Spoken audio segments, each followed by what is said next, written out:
ఏలేశ్వరం మండలం ఎర్రవరం గ్రామంలో ఈ నెల 8వ తేదీన నూతనంగా నిర్మించిన రామ కొలువులో ప్రతిష్ఠించనున్న శ్రీ సీతారాముల విగ్రహ ప్రతిష్ఠా మహోత్సవం సందర్భంగా నూతన ఆలయ ప్రాంగణంలో వేద పండితుల మంత్రోచ్చరణలతో గణపతి పూజతో ప్రారంభమైందని వేద పండితులు తెలిపారు. ఈ పూజా కార్యక్రమంలో గ్రామానికి చెందిన పలువురు దంపతులు గణపతి పూజ, రక్షాబంధన్, ప్రతిష్ఠ సంకల్పం, యాగశాల ప్రవేశం, హోమం, వాస్తు పూజ, నవగ్రహ ఆరాధనతో పాటు 3 రోజుల పాటు ఆలయ ప్రాంగణంలో జరగనున్న వివిధ పూజా కార్యక్రమాలు నిర్వహించబడతాయని తెలిపారు. 8వ తేదీ గురువారం ఉదయం 6:50 శ్రీ సీతారామ లక్ష్మణ ఆంజనేయ విగ్రహాలు ప్రతిష్ఠించబడతాయని తెలిపారు. కార్యక్రమం గ్రామంలో ఉన్న ప్రజలందరూ వచ్చి జియో మహోన్నత కార్యక్రమంలో పాల్పంచుకొని స్వామివారి దర్శించుకోవాలని కోరారు. కార్యక్రమంలో గ్రామ పెద్దలు, ఆలయ కమిటీ సభ్యులు, భక్తులు పాల్గొన్నారు.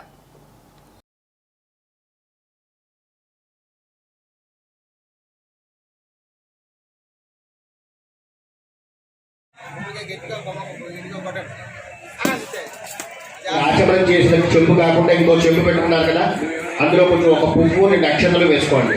ఆడవారు ముందు ఆ చెంబు మీద చెంపేయండి. వారి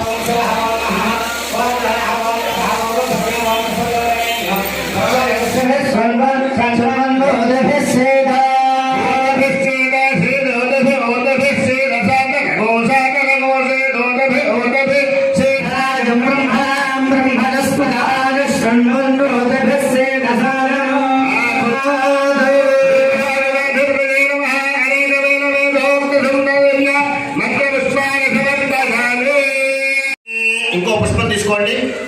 యజ్ఞో ప్రవితార్థం పుష్పం సమర్పయామి.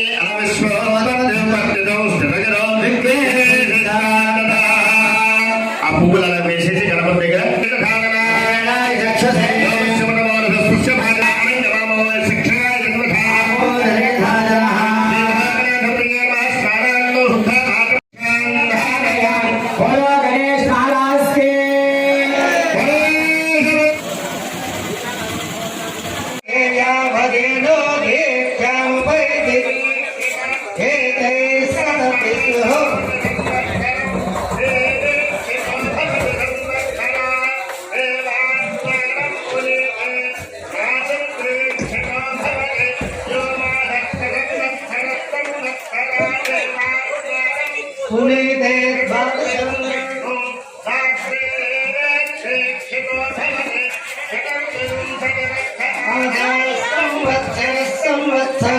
దేవాత్మానం పునీతే బాలధరాత్రి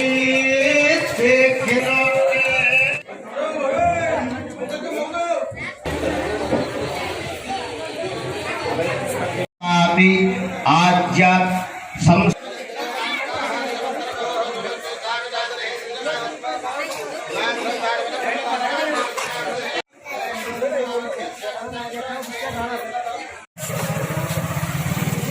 శ్రీరామండి. ఈరోజు ఎర్రవరం గ్రామంలో శ్రీ సీతారాముల వారి దివ్య ప్రతిష్టా మహోత్సవం జరుగుతుంది. ఈరోజు నుంచి ప్రారంభం. స్వామివారి సమరవారంగా ఇక్కడ విచ్చేస్తున్నారు. ఈ 3 రోజులు కూడా అత్యంత వైభవంగా, చాలా శాస్త్రోక్తంగా ఈ యొక్క ప్రతిష్టా కార్యక్రమం మొదలవుతోంది. అందులో భాగంగా ఇదంతా కూడా యాగశాల, అలాగే మండప ఆవాహన ఇత్యాది కార్యక్రమాలన్నీ కూడా వెనకాతలు చేస్తున్నారు. ఇప్పుడు మొదటి రోజు కాన గణపతి పూజ, పుణ్యాహవచనం, పంచగవ్య ప్రాశన, రక్షాబంధన, దీక్షాధారణ ఇత్యాది కార్యక్రమాలన్నీ కూడా మండపంలో ఆ కార్యక్రమాలన్నీ కూడా అర్చక స్వాములందరూ కూడా ఆచరిస్తున్నారు. అలాగే విగ్రహాలన్నీ కూడా తెప్పించి ఇక్కడ ధాన్యాది అలాగే స్వామివారి విగ్రహాలు తీసుకొచ్చి ఇక్కడ ధాన్యానివాసంలో ఉంచాము. ఇక మీద జరిగే కార్యక్రమాలన్నీ కూడా ఈ రోజు నుంచి ప్రారంభమవుతాయి. ఇప్పుడు దీక్షా ప్రవేశం అంతా కూడా అయిపోయింది. మధ్యాహ్నం అగ్నిమథనం, అగ్ని ప్రతిష్టాపన జరిగి ఆవాహిత హోమాలన్నీ కూడా చేస్తారు. ఈ విధంగా ఈ గ్రామంలో విచ్చేసి ఉన్నటువంటి రాముల వారిని ప్రతిష్ఠించుకుని ఈ గ్రామ ప్రజలందరూ కూడా చాలా సంతోషంగా, గ్రామంలో ఉండే వాళ్ళందరూ కూడా కలిసికట్టుగా అత్యంత వైభవోపేతంగా ఈ ప్రతిష్టా కార్యక్రమాన్ని జరుపుకుంటున్నారు. ఈ మహత్కరమైనటువంటి కార్యాన్ని భక్తులందరూ కూడా విచ్చేసి ఈ యొక్క మహత్కర కార్యంలో అందరూ కూడా సమిధలై పాల్గొని ఆ రాముల వారి ఆశీస్సులు పొందుతారని కోరుకుంటున్నాం. అలాగే ఈ యొక్క రాముల వారిని ఉత్తరా నక్షత్రం యొక్క వృషభ లగ్నమందు 8వ తారీఖు ఉదయం 6:54 స్వామివారి ప్రతిష్టాపన మహావైభవంగా జరుగుతుంది. స్వామివారి ప్రతిష్టా సంకల్పం ఆ రోజు 11:45 8వ తారీఖు నిర్ణయించారు. కానీ భక్తులు ఎవరి నుండి కూడా తండాలుగా స్వామివారి పరివారమై వచ్చి ఈ యొక్క మహత్కార్యాన్ని జయం చేస్తారని కోరుకుంటున్నారు.